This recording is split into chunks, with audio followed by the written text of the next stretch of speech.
Siamo nel 2010, in North Carolina. Shayna Watts, donna divorziata da poco, conosce Christopher Lee Watts, il suo futuro marito, chiamato Chris. I due si frequentano prima per circa 2 anni e poi il 3 novembre 2012 si sposano.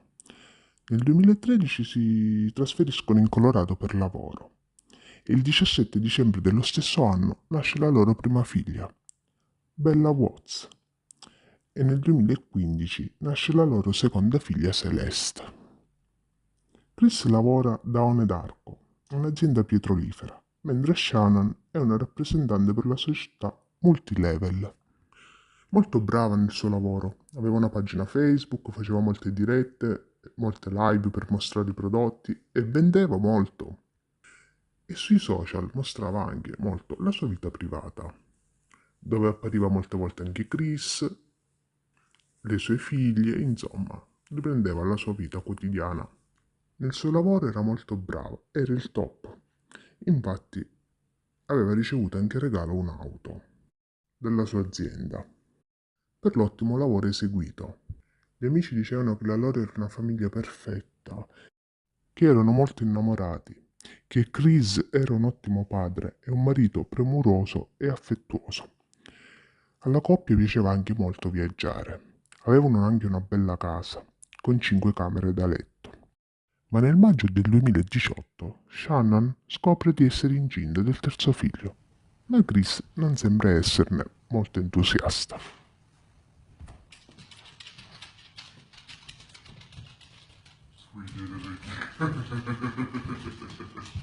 I like that shirt. Really? Really? That's awesome.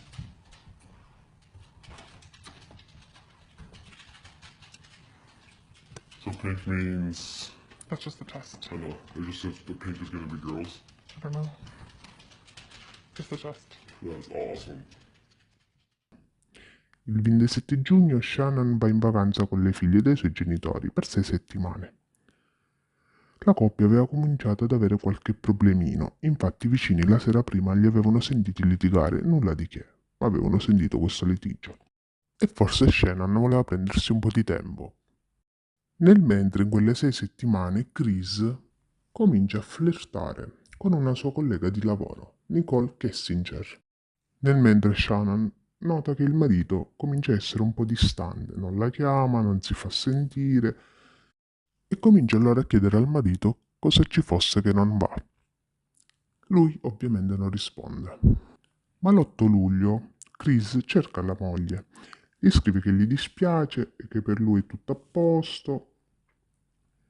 Lei gli chiede se va tutto bene, lui risponde di sì, che è stressato, che l'ama e che non c'è nulla di cui preoccuparsi. Ma nel mentre continua a chiamare pure Nicole nei giorni successivi.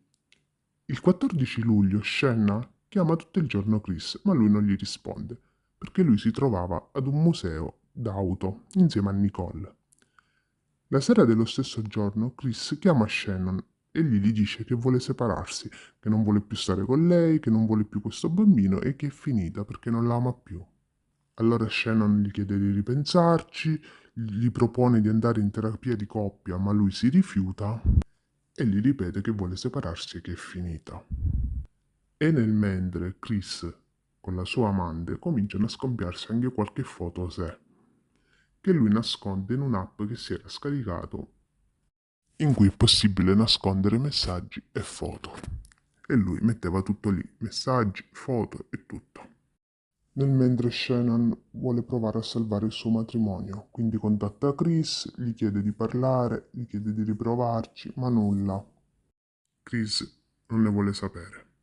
Il 28 luglio se ne va in vacanza con l'amante, in cui fanno tante foto di quella giornata, che poi lui nasconde nella sua app segreta.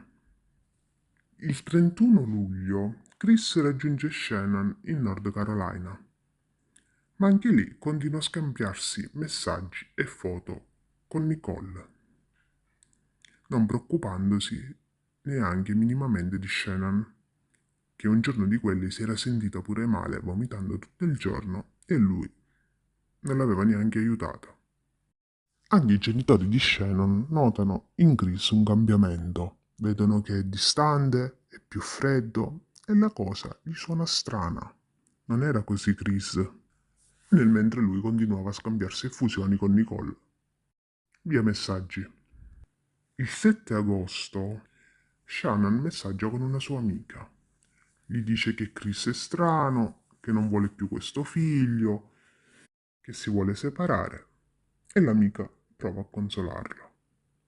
L'8 agosto Shannon aveva una visita dal medico per scoprire il sesso del bambino e aveva in programma di fare la festicciola quella per rivelare il sesso a tutti.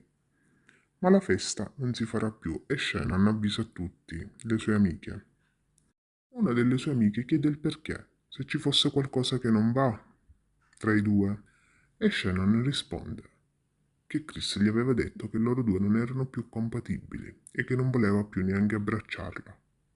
Quello stesso giorno aveva scoperto che aspettava un maschio che voleva chiamare Nico. Il 9 agosto, Shannon con una sua amica, pure lei si chiama Nicole, partono per una conferenza di lavoro. L'amica di Shannon nota che la sua amica non sta molto bene, con questa idea che deve separarsi, la gravidanza, stava molto male, era anche molto stanca. E sempre quel giorno Chris manda una strana foto, molto inquietante a Shannon, di una bambola coperta con un lenzuolo. Siamo al 13 agosto e Shannon rientra a casa, accompagnata dalla sua amica Nicole, all'1:48 del mattino. Alle 5:30 di quel mattino, dalla telecamera del vicino, che inquadrava il vialetto della casa di Chris e Shannon, si vede Chris che carica il furgone per 55 minuti. Lo carica per 3 volte e per 3 volte torna indietro. La mattina seguente, alle 8:30, Chris chiama la scuola delle sue figlie e dice che le sue figlie non sarebbero più andate a scuola. Quella stessa mattina Nicole prova a chiamare Shannon. Prova a chiamarla per un po' di volte, ma lei non risponde e si preoccupa perché Shannon col lavoro che fa è sempre con il telefono a portata di mano ed è strano che non risponde. Quindi va a casa di Chris e comincia a provare ad aprire la porta. Il loro sistema di allarme è collegato che appena qualcuno prova ad aprire la porta arriva un messaggio al proprietario, in questo caso Chris. Quindi Nicole chiama Chris e gli dice che è lei che sta provando ad aprire la porta perché sta cercando Shannon che non risponde al cellulare. E il marito gli dice che Shannon con le bambine è andata a casa di una sua amica per far giocare le piccole. Ma Nicole vede nel garage la macchina di Shannon. Quindi questa cosa gli suona strana e riprova ad aprire la porta. Di nuovo arriva il messaggio a Chris. Chris richiama Nicole e gli dice di allontanarsi dalla sua proprietà, se no avrebbe chiamato la polizia. Quindi Nicole, amica di Shannon, prova a contattare il dottore perché Shannon quella mattina aveva una visita. E il dottore dice che Shannon non si era mai presentata. Quindi Nicole decide di chiamare la polizia. La polizia arriva, ma non può entrare in casa senza il consenso di Chris. Quindi contattano Chris e gli dice che lui sarebbe arrivato lì a poco. Quando Chris arriva, entra insieme alla polizia e la polizia comincia a guardarsi e a controllare casa. Chris casualmente trova il telefono di Shannon nel divano, infilato tra due cuscini. Nel mentre la polizia nota che dai letti mancano le lenzuola sia da quello matrimoniale sia da quello delle bambine. E chiedono a Chris se per caso Shannon aveva intenzione di andarsene con le bambine, di partire. E lui risponde che loro si stavano in effetti separando e che quella mattina aveva caricato il suo furgone con gli attrezzi per poi recarsi al lavoro e di non aver visto più Shannon. Il giorno dopo partecipa a un'intervista. Lui molto tranquillo, col sorrisetto. sapendo anche che sua moglie con le sue figlie erano sparite, lui tranquillo rideva. Comunque, lo stesso giorno cancella tutte le foto con Nicole e tutti i messaggi. La polizia chiede a Chris se lui avesse un amante e lui risponde di no. Non gli avrebbe mai potuto fare questo a Shannon. Quindi lo sottopongono al test del poligrafo, che non lo passa. Un collega di Chris porta alla polizia alcune mail tra lui e Nicole. Ovviamente aveva anche avvisato Nicole che sarebbe andata alla polizia con queste mail e consegna pure il GPS del suo furgone di lavoro. Ormai per la polizia la situazione è palese e chiedono a Chris di confessare, ma lui nega. Quindi guardano la strada che Chris quella mattina aveva fatto all'orario della sparizione della moglie. Si era recato in un campo dove c'erano presenti 2 cisterne e mandano un drone a sorvolare la zona. E lì vedono un lenzuolo bianco, quelle che mancavano dei letti.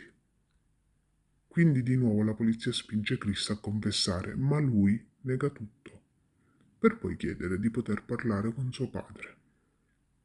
E a suo padre confessa tutto, però dà una sua versione dei fatti. Dice che quella notte lui e Shannon avevano avuto un brutto litigio e che la moglie era andata dalle 2 bambine con l'intenzione di strangolarle. E allora lui l'ha uccisa per difendere le sue figlie, anche se ahimè ormai le bambine erano morte. Però lui si era disfatto dei corpi. Aveva messo i corpi delle sue figlie dentro le 2 cisterne e il corpo di Shannon in quel campo, dentro un fosso, avvolto da quel lenzuolo bianco. Ma ripete che l'aveva fatto solo per difendere le sue figlie. Più avanti confesserà che invece è stato lui anche ad uccidere le piccole bambine. Il 6 novembre Chris si dichiara colpevole e il 14 novembre viene condannato a 5 ergastoli, 3 consecutivi e 2 simultanei, e ricevette altri 48 anni per l'interruzione della gravidanza illegalmente. Attualmente sta scontando ancora i suoi ergastoli. E così si conclude la storia di Chris Watts. Se il video ti è piaciuto iscriviti, lascia un bel like e anche un bel commentino. Alla prossima!